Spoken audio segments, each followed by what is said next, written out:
Democrats have failed once again with their new social media campaign. They all have been caught saying the same script. Hear it for yourself. When I win, I will immediately bring prices down starting on day one. That ain't true. That's what you just heard. Since day one of Donald Trump's presidency, prices are not down, they're up. Inflation is getting worse, not better. The cost of groceries, gas, housing, eggs, of essentials. It's not getting better, it's getting worse. Meanwhile, Donald Trump has done nothing. For you. Instead, he's part of violent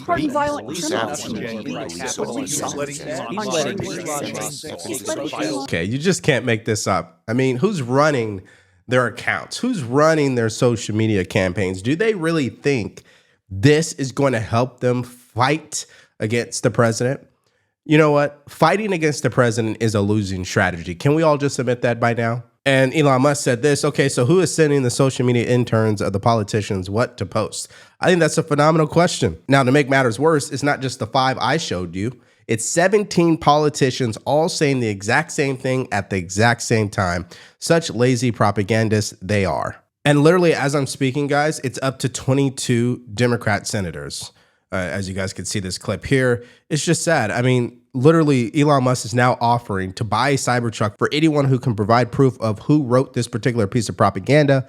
First person to post proof in the replies to this post gets the truck. And one more comment from Elon Musk. He said, and who told them all to hold the microphone like they are a teenager doing TikTok videos?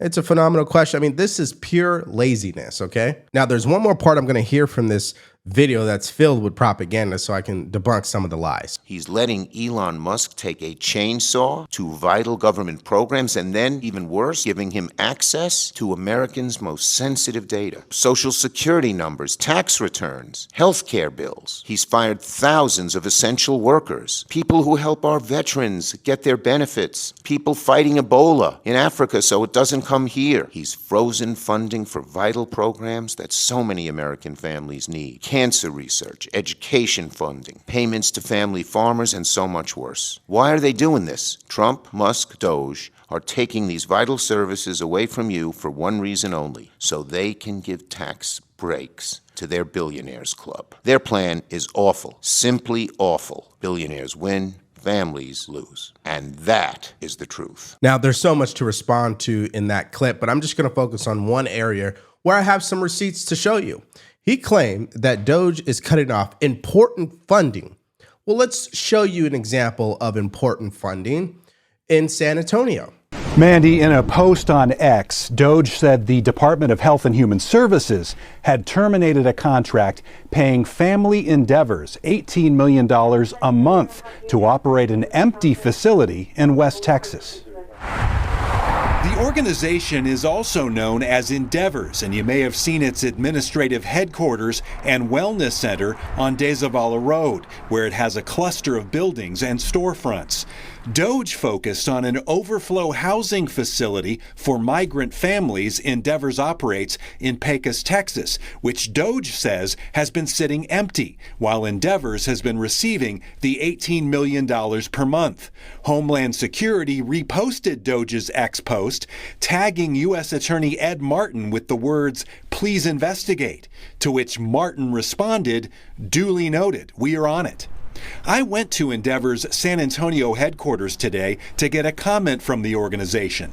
They responded late this afternoon by email. Endeavors was responsible for maintaining operational readiness at the Pecos shelter, ensuring the ability to scale from cold status, operationally ready but not actively serving children, to full use of 3,000 beds as needed.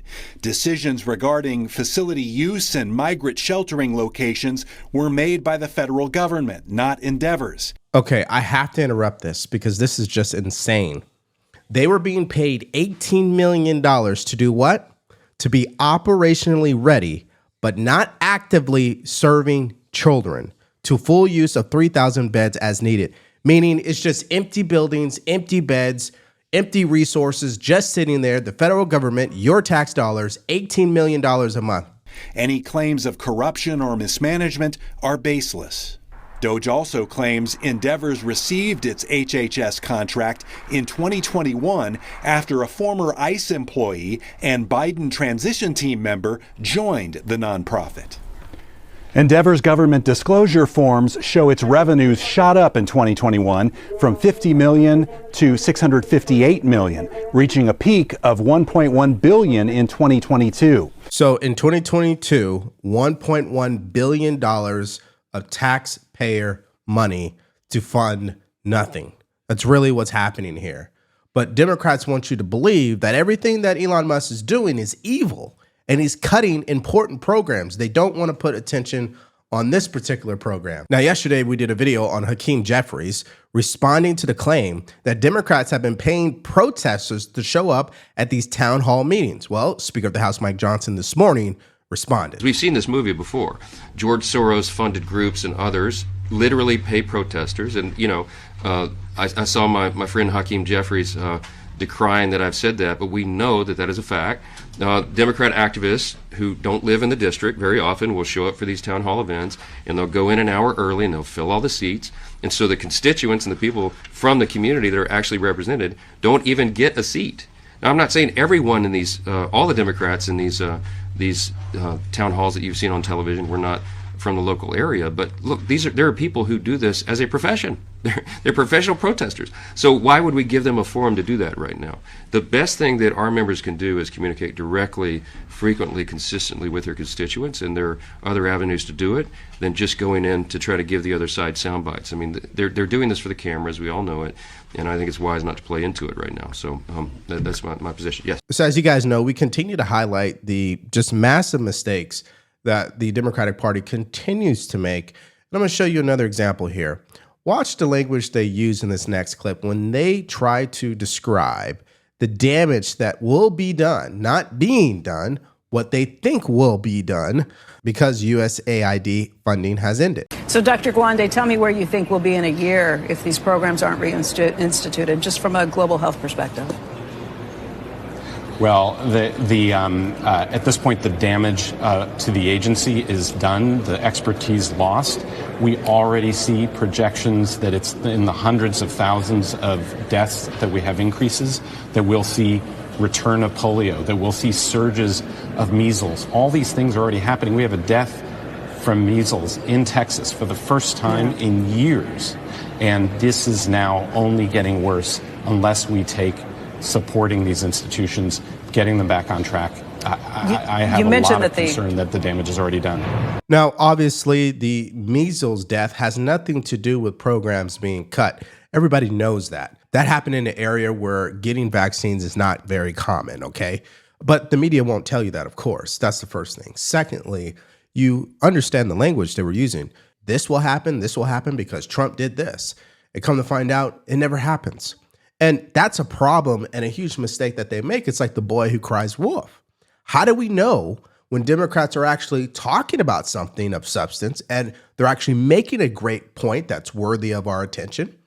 We don't know, because everything that comes out of their mouth is hyperbolic and ends up being proven to be false. So besides their failed social media campaign this morning, what else are they planning to do, I guess, to protest the president tonight? Well, here's our other strategy. I mean, it will look different for every member, I think, this go around.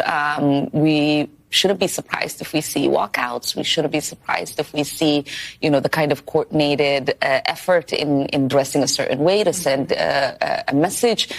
We shouldn't be surprised if we see people might even, verbally react to some of the lies that we know he is going to tell about the work that his administration is doing and the harm that it's causing the American people. Now, that sounds like normal business for the Democrats because that's their go-to move, which is to protest, try to censor, or just disengage entirely. But here's Whoopi Goldberg, who believes she has a better idea. Should they get butt naked and dance around? What should happen? Or should they all wait till the end when freshman Senator Elise Slotnick gives the Democratic response? Anybody? I think they should walk out en masse. Naked or clothed? Naked. Naked would be good. Naked could be interesting. I mean, they should walk out, or is there going to be a laugh track, by the way? I think they should walk out. I think that a picture is worth 1,000 words. Yeah. She's right. A picture is worth 1,000 words. And what does it show when Democrats are en masse protesting the president's speech? It shows, number one, they're not interested in finding common ground with the president, which means they're not going to be able to pass any pieces of legislation that could help their constituents.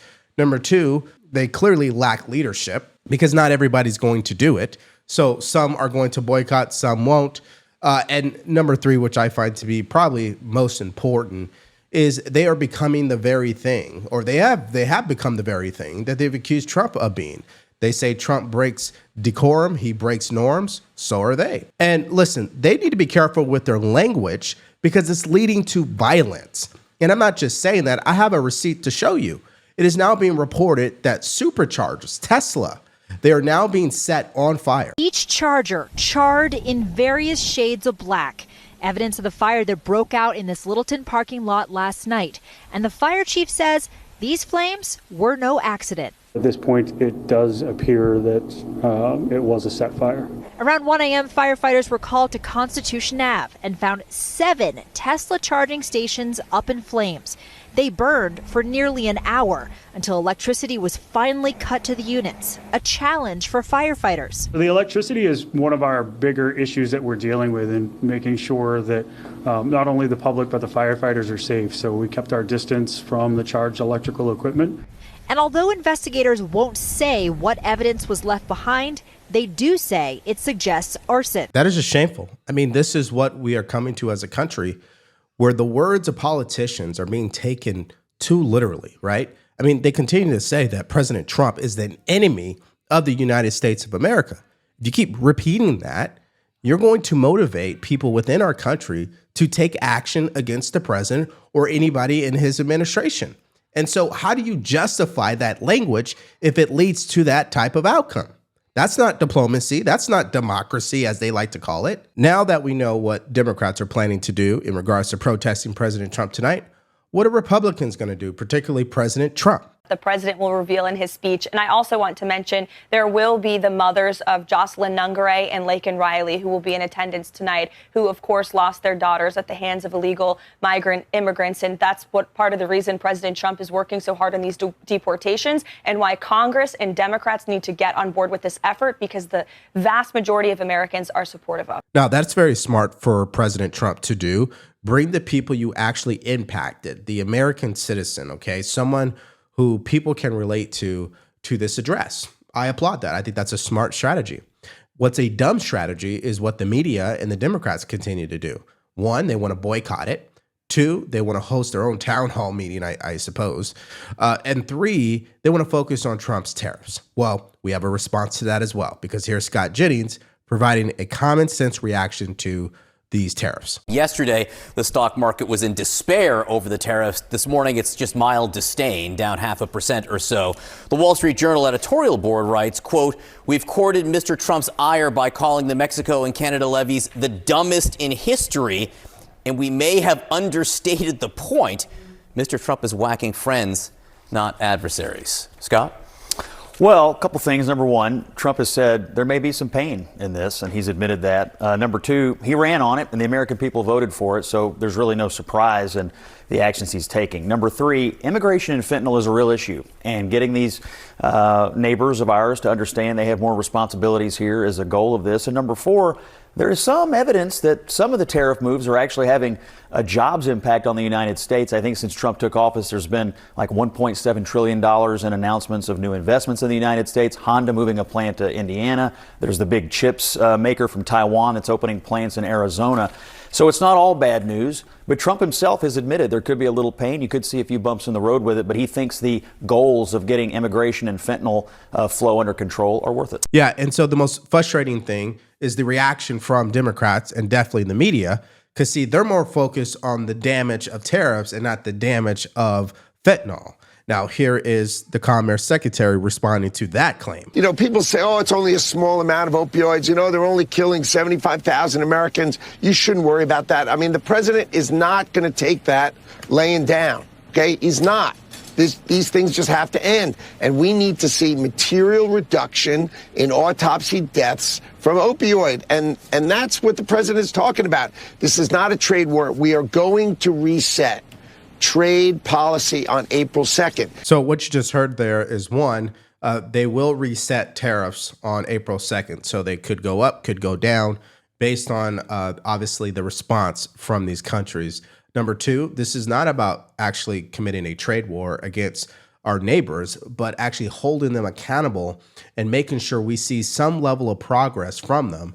And not just a little, but a considerable amount of progress to stopping the fentanyl crisis. And the way you stop it is you prevent it from coming into the country to begin with. And so I definitely respect how firm the administration has been on this. Now, this leads me to the question of this video. What's your direct message to the Democratic Party based on their current social media strategy in an effort to protest President Trump's speech tonight? I'd love to hear your thoughts about all that in the comments section below. Now, late last night, Zelenskyy suffered another huge loss because President Trump announced that he would be pausing all military aid to Ukraine. If you missed out on those details and the reaction to it, all you have to do is click on that video because it's coming up right now.